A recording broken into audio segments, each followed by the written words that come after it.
Este vídeo lo vamos a incluir en la serie de vídeos orientados al consumidor. En este caso vamos a concentrarnos en la detección del fraude, la detección de los trabajos hechos con mala calidad o sin respetar los protocolos legales referentes a la prevención de legionellosis. En este caso lo vamos a separar y vamos a hablar de la limpieza, el mantenimiento, el control de legionela en torres de refrigeración, condensadores evaporativos y evaporadores adiabáticos. Y dejaremos para un vídeo separado el agua caliente sanitaria y el agua fría sanitaria de consumo humano.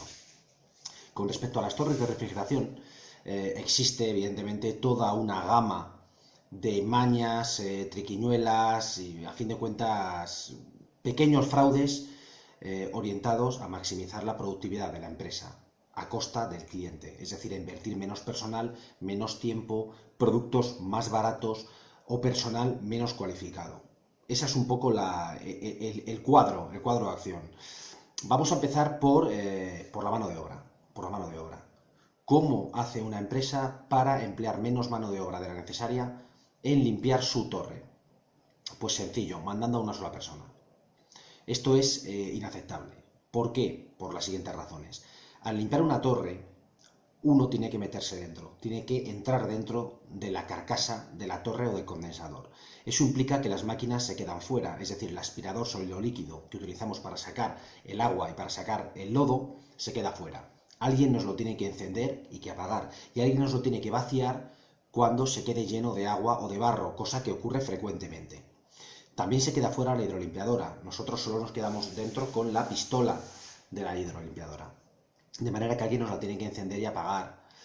También necesitamos que alguien nos suministre una manguera con agua y nos cierre o abra el agua, porque a veces tenemos que utilizar también la manguera para mover el barro de sitio, para juntarlo junto al aspirador, etc.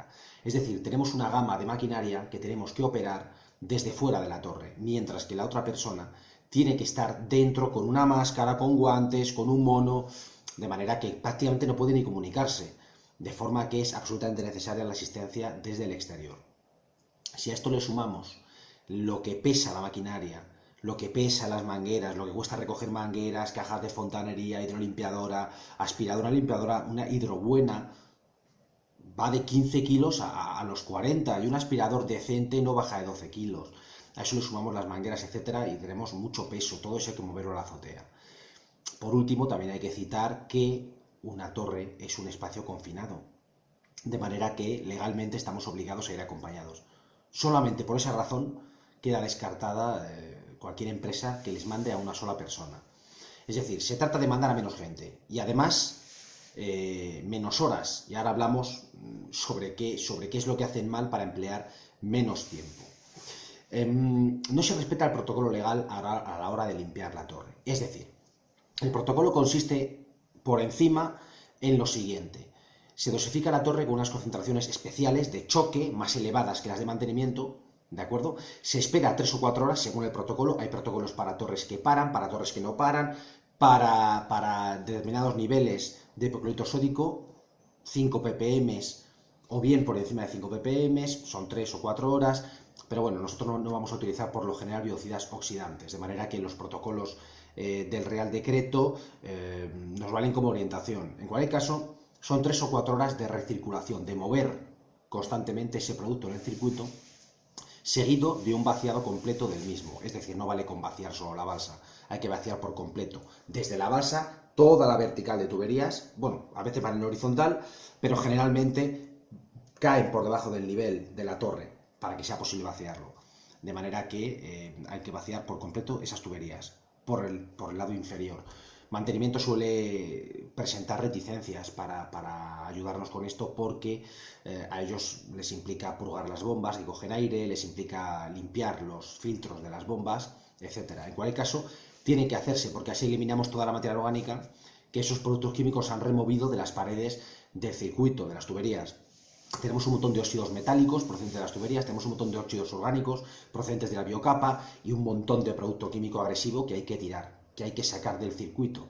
Aparte que tenemos un montón de factores de crecimiento microbianos, como pueden ser bacterias muertas, como pueden ser amebas muertas, como pueden ser hierro en disolución, o como puede ser cal.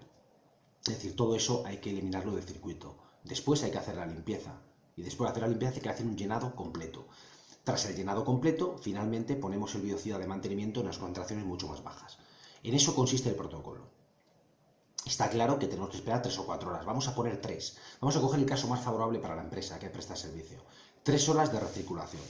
Vamos a suponer que simultanea el vaciado del circuito con la limpieza de la torre. Es decir, vaciamos la balsa, que en eso podemos tardar 10 minutos, y nos ponemos a limpiar la torre mientras vacía todo el resto de la vertical de tuberías. De manera que seguimos teniendo 3 horas, 10 minutos para vaciar la balsa y después tenemos un llenado completo. Es decir, si el vaciado lleva 1 hora, 2 horas, vamos a poner 2 horas porque suelen tardar bastante, ya que los diámetros de vaciado suelen ser bastante pequeños en las partes inferiores de los circuitos. 3 horas de recirculación, 2 de vaciado, 2 de llenado, ya son 7 horas, suponiendo que la limpieza se haga durante el vaciado. 7 horas. Es decir, es una jornada de trabajo, más o menos. En una instalación normal, unas 7 horas. Es una instalación muy pequeña, una torre muy chiquitita, que el vaciado, pues que lleve 1 hora, media hora, 1 hora. Tenemos 3 horas de recirculación, vamos a suponer que ya media hora el llenado y media el vaciado, y la limpieza 1. Y se realiza a la vez que el vaciado, luego solo contamos media. No bajamos de un tiempo grande. Es decir, seguimos teniendo 3 horas, seguimos teniendo media y media de vaciado, seguimos teniendo 4. Ahí tendríamos 4 horas de una pareja de personas. En el caso más beneficioso, que estamos hablando de evaporadores adiabáticos o de torres muy pequeñas. Torres generalmente en las que no cabe una persona.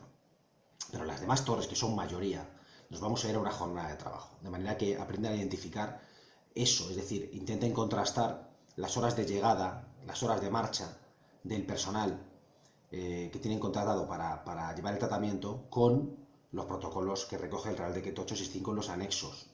¿De acuerdo? Eso es muy importante, es decir, el anexo 4, en el cual se glosan los protocolos de limpieza de torres, es importante que se lo lean, ¿de acuerdo? También se suele omitir la limpieza exterior, es decir, la limpieza de la parte de fuera de la torre, del chasis de la torre. ¿Por qué es importante? Porque la suciedad que está fuera acaba dentro de un modo u otro, eso por un lado. Y por otro lado es una manera rápida de poder identificar si una torre lleva mucho tiempo sin limpiar o no. Es decir, a menudo se limpia solamente las balsas, lo cual es un error. A menudo se deja bueno, ahora hablaremos de eso, pero se deja sin limpiar muchos elementos. Pero la cuestión está en que la limpieza exterior es necesaria. Es necesaria. ¿Por qué? Porque en el exterior hay elementos como la grasa de los cojinetes, por ejemplo, que acaba en el interior. Si no eliminamos el exceso de grasa de los cojinetes, cada X tiempo pues van a acabar, de los rodamientos van a acabar en el interior, por ejemplo. Eso es muy importante. No se limpia por fuera, y se debe limpiar por fuera, si ustedes identifican cuando la empresa se ha saltado una limpieza, porque se ve desde fuera. No hay que estar abriendo la torre. Muy recomendable que la limpien por fuera y deben de exigírselo. Tampoco limpian la bancada de ventilación. En torres de tiro forzado, que tienen los ventiladores laterales inferiores, es necesario limpiar la bancada de ventilación porque está muy cerca del agua. Está inmediatamente pegado a la balsa y con una diferencia de altura de pocos centímetros con respecto al nivel del agua. De manera que ahí acaban mucha suciedad, hay muchos residuos, mucho polvo, restos de aves, etcétera, que quedan en la parte interior de las caracolas donde están metidos los tambores, o sea, de los vórtices de aire donde están metidos los ventiladores, los tambores, quedan al borde del agua un montón de suciedad, porque a fin de cuentas una torre aspira aire y lo que hace es recoger suciedad ambiental. Eso hay que limpiarlo, hay que limpiar los rodamientos, hay que limpiar las correas, hay que limpiar todo eso. Yo no digo que dirijamos un chorro de agua a presión directamente a un cojinete para que quitarle toda la grasa y para que chirríe, no. Pero desde luego todo eso hay que limpiarlo porque ese exceso de grasa lo tendrá que restituir mantenimiento una vez lo eliminemos nosotros y va a venir bien para que la torre funcione correctamente. De todas maneras es que es muy habitual que la grasa, el exceso de engrase de los ejes acabe en la balsa. De manera que las bancadas de ventilación hay que limpiarlas, sin duda alguna hay que limpiarlas mecánicamente. Además, la parte de la bancada a estropajo, o sea, hay que limpiar a estropajo toda la grasa de los ejes. También se omite habitualmente la limpieza del árbol de riego. El árbol de riego o red de difusores superior que lleva una torre. La torre, la impulsión de agua la tiene en la parte superior, esa tubería se subdivide en una serie de tuberías más pequeñas que a su vez están rematadas con una serie de difusores de agua. ¿Para qué? Pues para dividir la corriente original de agua en corrientes más pequeñas y a su vez transformarla en gotas, de manera que así maximizamos el intercambio de calor agua-aire al romper el agua en partículas muy pequeñas. ¿Qué ocurre? Que ese es digamos, el embudo del sistema, es el punto más estrecho, de manera que la suciedad tiende a retenerse ahí. Hay dos puntos en que se retiene la suciedad, tres puntos, mejor dicho, en que se retiene la suciedad habitualmente en un circuito. Uno es la balsa, porque la aspiración está un poco elevada, de manera que la balsa actúa como un decantador, o sea, por gravedad hay sólidos que quedan en el fondo, y como la aspiración no está en el fondo, está un poco elevada, pues se quedan ahí. Ese es un punto. Otro punto es los filtros de las bombas de recirculación, abajo, en la parte inferior del circuito. Habitualmente están ahí, no siempre. Y el otro punto es el árbol de riego, o sea, los difusores. Porque al ser un punto muy estrecho, se queda el barro y realmente se van ocluyendo los difusores. Se ocluyen desde los difusores más lejanos a los más cercanos. Si esta es la tubería, aquí tenemos los difusores, primero se ocluyen los de los extremos.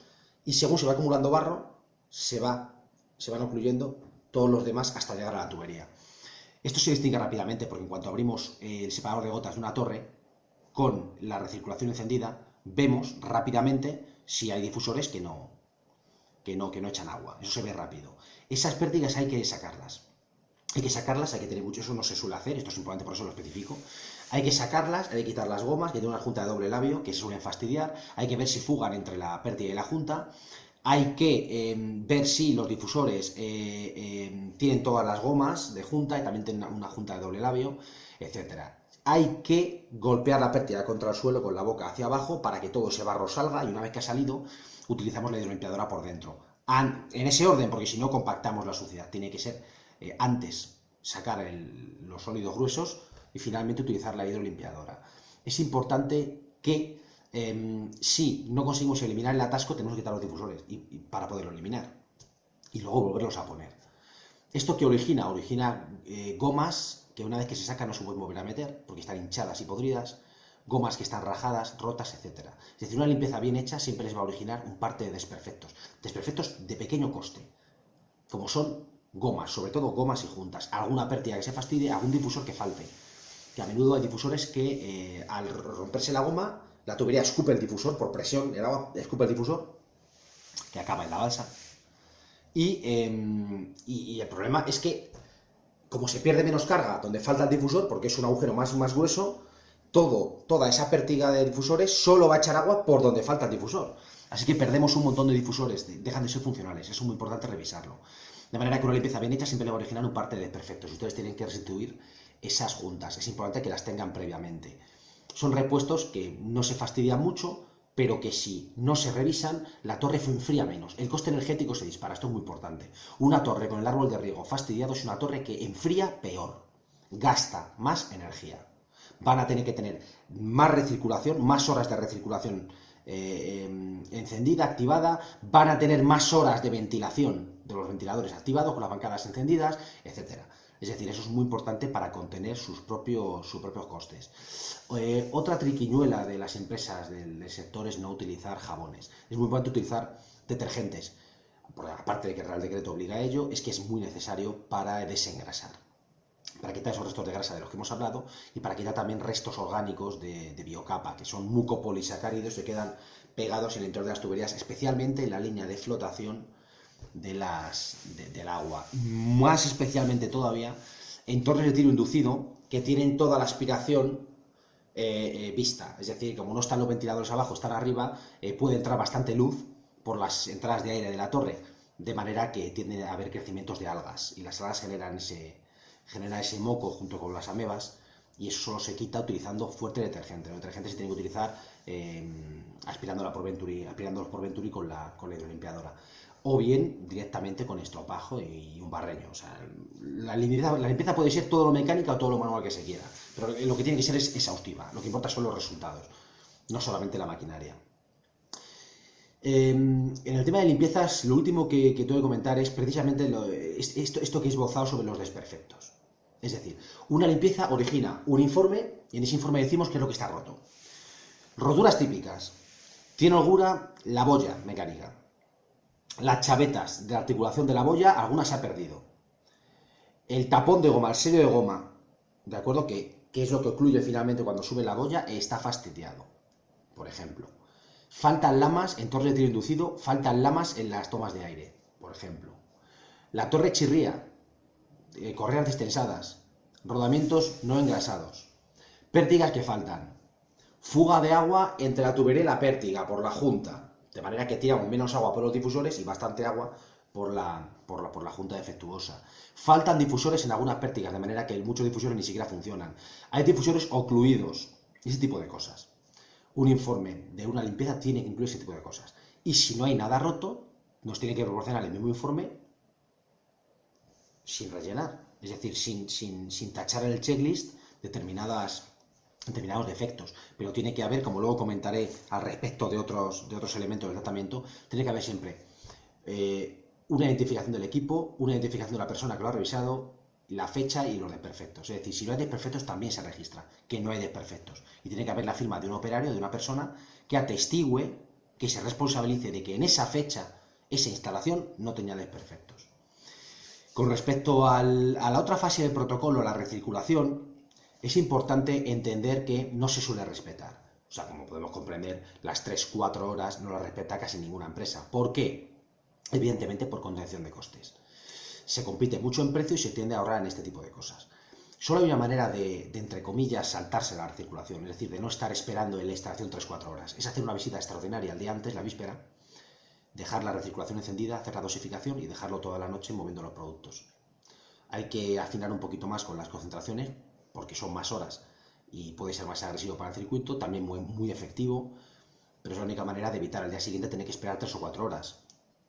Si no han hecho eso, si no han hecho esa visita previa, que no la habrán hecho, lógicamente, porque tiene un coste para la empresa, habrá que esperar ese tiempo. Es muy importante que ustedes se den cuenta de cuándo esa recirculación se ha respetado o no.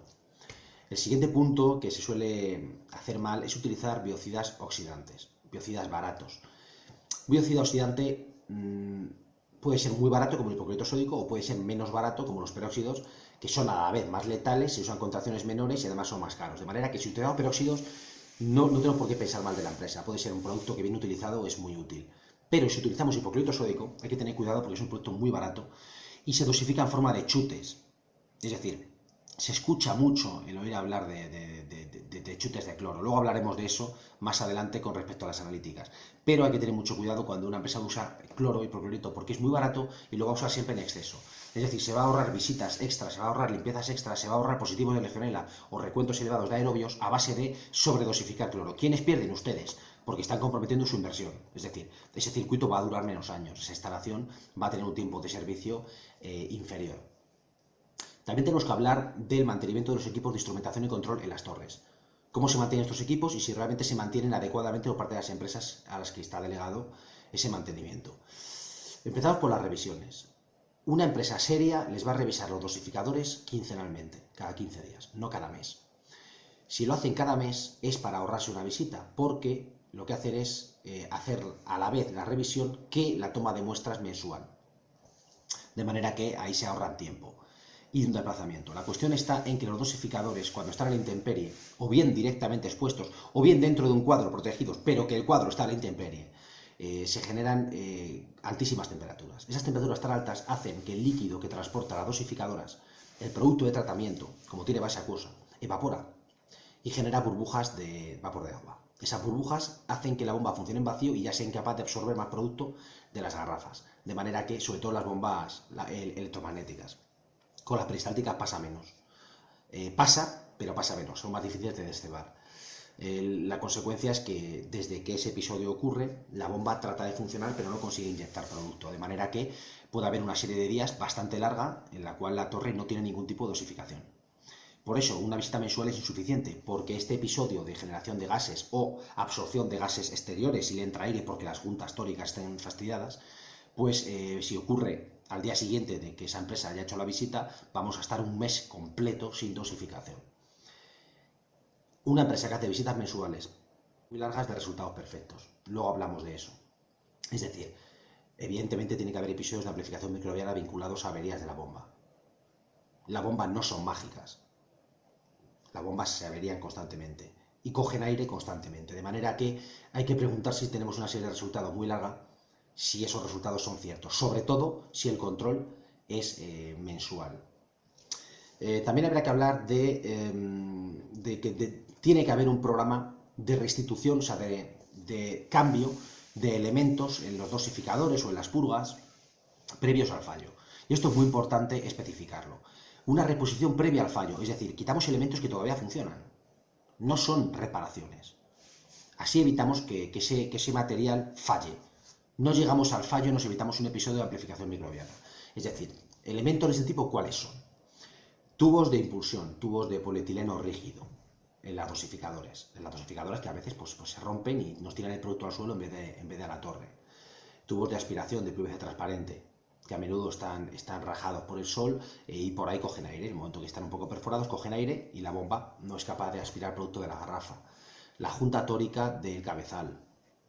El cabezal está atornillado por 4 tornillos, 4 pernos, contra la membrana, que también hay que cambiarla, y con una junta. Y evidentemente, si falla el par de esos pernos, pues esa junta no se sella bien, o bien esa junta se achata, o esa se deforma, o esa junta se pudre. La junta del cabezal hay que cambiarla cada X tiempo. También las válvulas de aspiración e impulsión del cabezal, que son válvulas antirretorno. También la válvula de inyección final, donde ya se mete a la torre el producto. También la válvula de pie, donde aspira aire, es una válvula antirretorno, donde aspira aire, producto, la bomba, desde la garrafa, la válvula de pie que tiene un peso en la parte inferior. Esos son todos elementos que hay que cambiar. También hay que cambiar cada cierto tiempo la sonda de conductividad de las purgas automáticas o revisar el cableado, etc. Un programa de revisiones previos al fallo con un calendario de sustituciones. Eso es muy importante y en el registro. Eso identifica una buena empresa. También es importante hacer lo mismo, pero con las calibraciones. Es decir, a menudo solo se calibran los aparatos cuando fallan, o cuando desvían su lectura. En el caso de una calibración de una purga, por ejemplo, no siempre tiene que romperse. A veces lo que ocurre es que mide mal. ¿Cómo se identifica esto? Pues que a lo mejor no cierra la purga. Cuando tira demasiada agua del circuito, nosotros entendemos que esa conductividad tiene que bajar. Y si no lo registra la centralita, nunca llega al punto de corte inferior que le hemos programado, de manera que nunca para. Así sabemos que esa purga tiene una lectura desviada. Nosotros lo comprobamos y la calibramos. ¿Hemos hecho un mantenimiento? ¿Hemos hecho una calibración? No, hemos hecho una reparación. Es una reparación consistente en una calibración, una reparación que no lleva repuestos, pero es una reparación consistente en una calibración. Con eso contamos. Todas las empresas nos hacen reparaciones, todas las empresas nos proporcionan repuestos, pero eso no es un programa de calibración. El programa de calibración siempre tiene que ser previo al fallo, como hemos hablado. Y cada X tiempo hacer una calibración tanto de los dosificadores como de las purgas. Las purgas tienden a medir mal y los dosificadores tienden a bajar el rendimiento, el caudal, de manera que acaban dosificando menos centímetros cúbicos por minuto según pasa el tiempo, según discurre su vida útil. Es decir, pierden capacidad de inyección. Y eso es muy importante poderlo registrar. Con respecto al mundo de las analíticas, hay que especificar qué falla en cómo se hace el programa de muestras en las empresas habituales. Lo primero es que esas muestras nunca generan una corrección. Eso es una cosa que no se puede entender desde la perspectiva de una empresa de tratamiento de aguas. Es decir, si una muestra nos arroja un resultado analítico, o sea, monitorizamos el estado del circuito, tiene que tener consecuencias. Es decir, tiene que traducirse esos valores en una corrección del programa de control. O aumentamos la purga, disminuimos la purga, bajamos, subimos los niveles de determinados biocidas o de anticorrosivos, etcétera. O se programa una limpieza extraordinaria si fuera necesario. Es decir, todo eso tiene que derivarse de los resultados analíticos. Es muy importante. Si el programa analítico no corrige el programa de tratamiento, pues no vale absolutamente para nada y no se trata de una empresa seria. Antes hablamos de los chutes de cloro famosos. Pues las dosificaciones correctivas con cloro, con hipoclorito, se hacen cuando los resultados analíticos son adversos.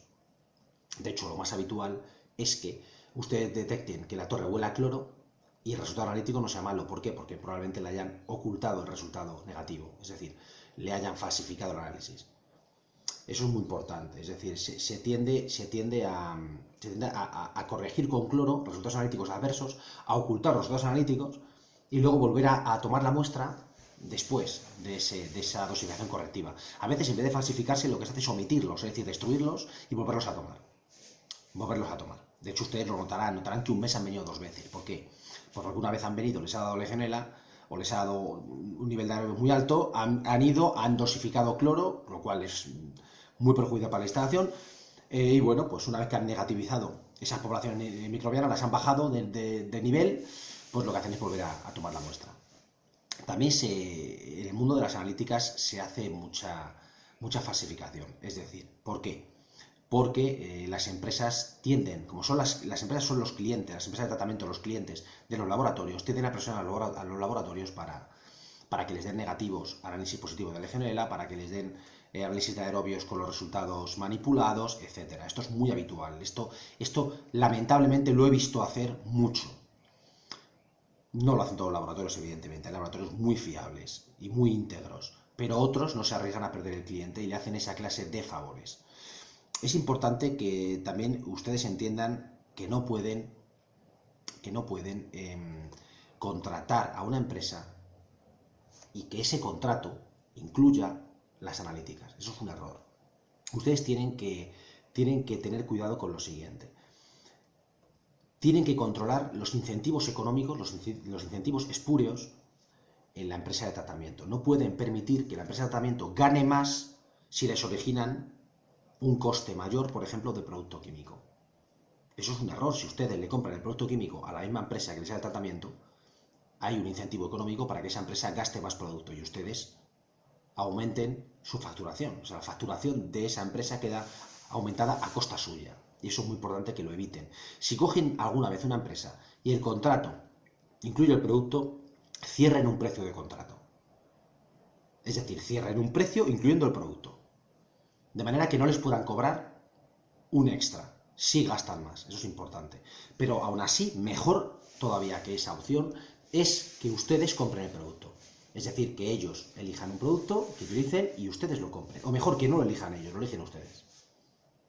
¿De acuerdo? Ustedes pues, se enteran de una empresa que venda amonios cuaternarios o que venda peróxidos o lo que sea, y ustedes son los que compran. Y ustedes son el cliente de ese suministrador de productos químicos, no la empresa de tratamiento. Eso es muy importante. De esa manera evitarán que la empresa tenga incentivo a gastar más producto y a destrozar la instalación. También es importante que ustedes contraten el laboratorio. Esto es básico. O sea, un contrato de Legionela tienen que ser 2 contratos y un suministrador. El suministrador de producto por un lado y 2 contratos. Uno es el de la empresa de tratamiento y otro es el del laboratorio. Los laboratorios, quizá ustedes no lo sepan, todos tienen servicio de recogida de muestras. Es decir, que no solo pueden llevarles una muestra, sino que pueden, pagando un pequeño extra por cada muestra, pueden hacer que ellos vengan a recogerla. De manera que les recomiendo que sea un laboratorio distinto que el de la empresa quienes hagan las analíticas. No se fíen de las empresas que dicen que tienen laboratorios internos, que ellos hacen los físico-químicos o los aerobios, pero no la Legionela. Luego hay otros que sí que hacen las tres, físico-químico, aerobios y Legionela. No nos vale. No queremos que hagan ninguno de los tres. Ni los físico-químicos, ni el recuento de bacterias aerobias, ni los recuentos de Legionela. No queremos. Ustedes como cliente tienen que contratar, tienen la responsabilidad de contratar un laboratorio que no tenga nada que ver con la empresa de tratamiento. Eso es muy recomendable. Así evitaremos que falsifiquen analíticas, que oculten positivos, que de una manera u otra se ahorren trabajo. Y a lo mejor omitan limpiezas que sí tendrían que hacer, sustituyéndolas por dosificaciones de hipoclorito sódico, por ejemplo. Es decir, ustedes tienen que controlar esto bastante. También es importante con respecto a las analíticas que hay que contrastarlas con unos objetivos del programa de tratamiento. Es decir, eso falta habitualmente en los programas. Tenemos un programa y dentro de ese programa tenemos unos objetivos. Queremos mantener la dureza en estos niveles, queremos mantener la conductividad en estos niveles, queremos mantener las bacterias aerobias en estos niveles, etc. Esos niveles varían según dónde esté la torre, según el agua de aporte que tenga y según la estación. Eso es muy importante. No sirve que simplemente en el análisis venga recogido, que es lo habitual, resultado, y en la siguiente columna pues una franja de resultados aceptables para ver por dónde vamos, si vamos bien o mal, como ocurre con los análisis de sangre, ¿de acuerdo? Los análisis clínicos de sangre, por ejemplo, no. Esto varía, o sea, no hay un resultado bueno para cualquier torre, eso no existe. De manera que hay que ver el agua de aporte, es más o menos calcárea. Hay que ver, muy importante también, dónde está la torre. Las torres que están en entornos muy urbanos aspiran mucha suciedad, porque aspiran aire muy contaminado, y ese aire es lavado por el agua.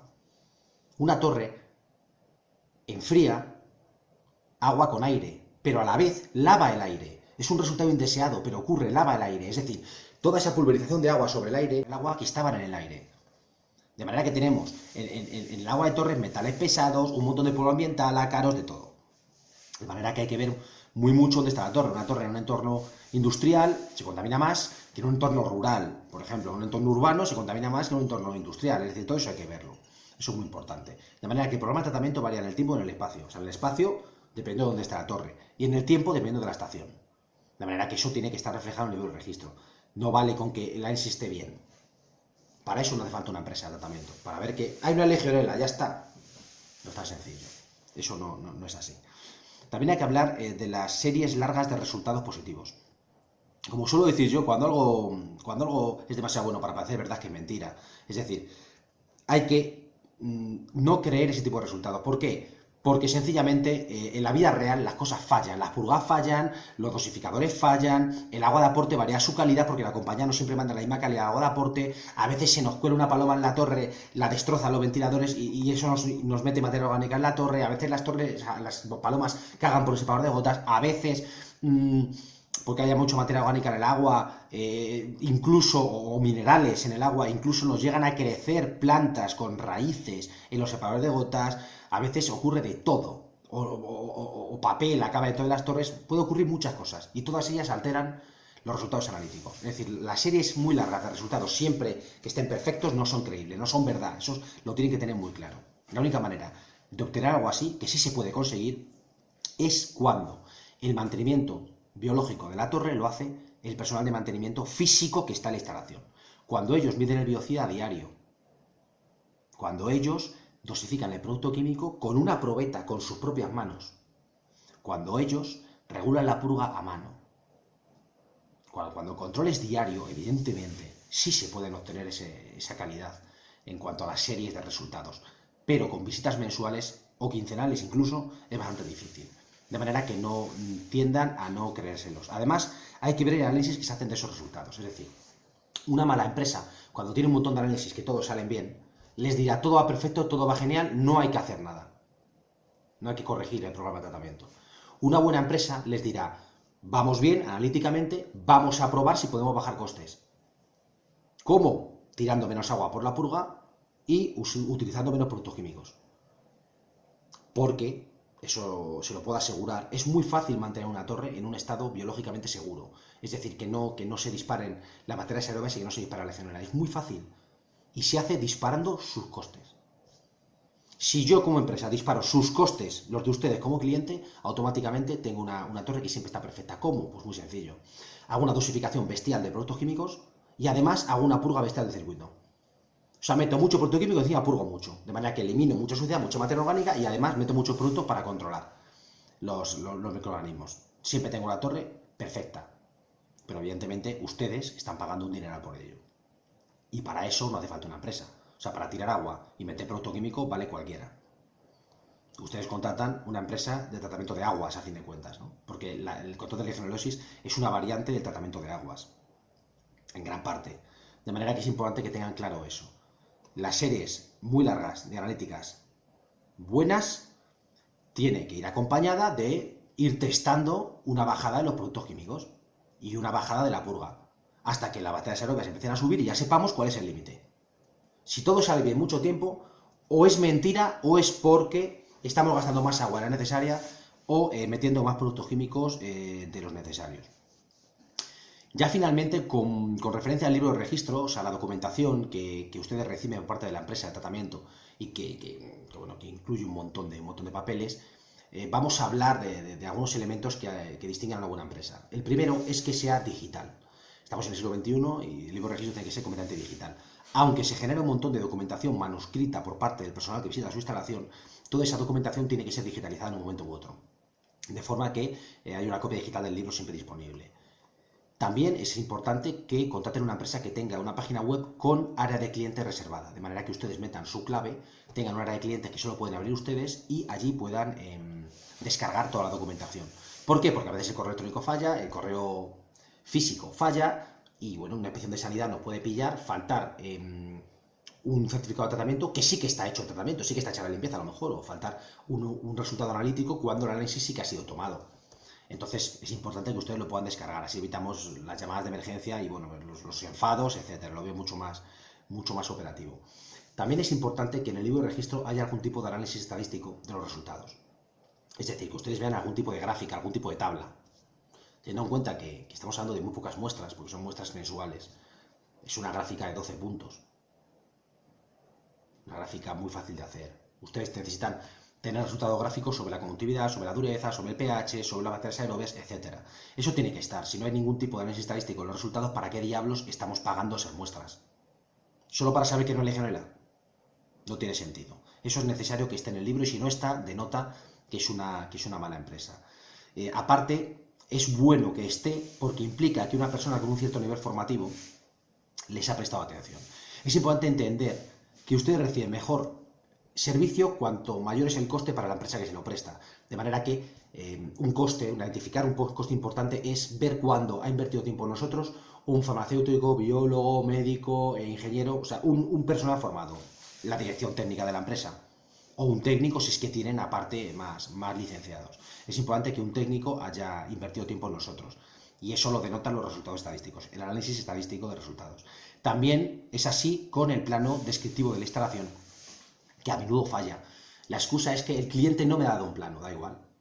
Cualquier técnico que se dedique al control de legionelosis tiene que saber utilizar el AutoCAD y hacer planos. Eso es absolutamente necesario. No hablamos de planos de una calidad perfecta ni de planos homologables para hacer una instalación hidráulica, no. Hablamos de un plano descriptivo. Pero lo pueden hacer y lo tienen que hacer. También es importante que haya una pequeña memoria descriptiva de la instalación, o sea, no vale con medio folio en el punto 1 del Real Decreto que dice datos sobre la instalación, descripción de la instalación, medio folio, no. Hay que hablar de los materiales de la instalación, hay que hablar de las secciones de las tuberías, hay que hablar de las medidas completas de las tuberías, cuántos metros tenemos de tuberías, hay que hablar de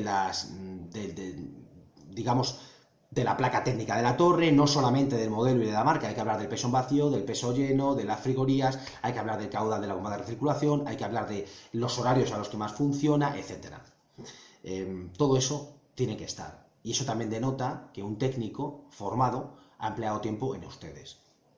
Por último, una manera de detectar una mala empresa es que les hayan hecho una plantilla. Es decir, cuando un libro de registro es el resultado de un trabajo tan parco como hacer control P en el PC, o sea, imprimir, pues ya saben que les están timando. Es decir, detecten plantillas.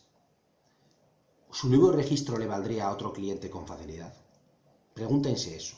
¿Es fácil que mi libro de registro, cambiando poquitas páginas, valga para cualquier otra instalación? Si la respuesta es sí, es que es una mala empresa, porque ha invertido poco tiempo en escribir para ustedes, en personalizarlo, en ver su instalación, en pensar sobre ella. Eso es muy importante. Los libros de registro que sean lo menos multifuncionales posibles, que denote su ejecución, su presentación, que han invertido tiempo en ustedes. A continuación voy a hacer otro vídeo un poco con lo mismo, con la misma temática de detección de fraude en control de legionela, pero al respecto del agua sanitaria.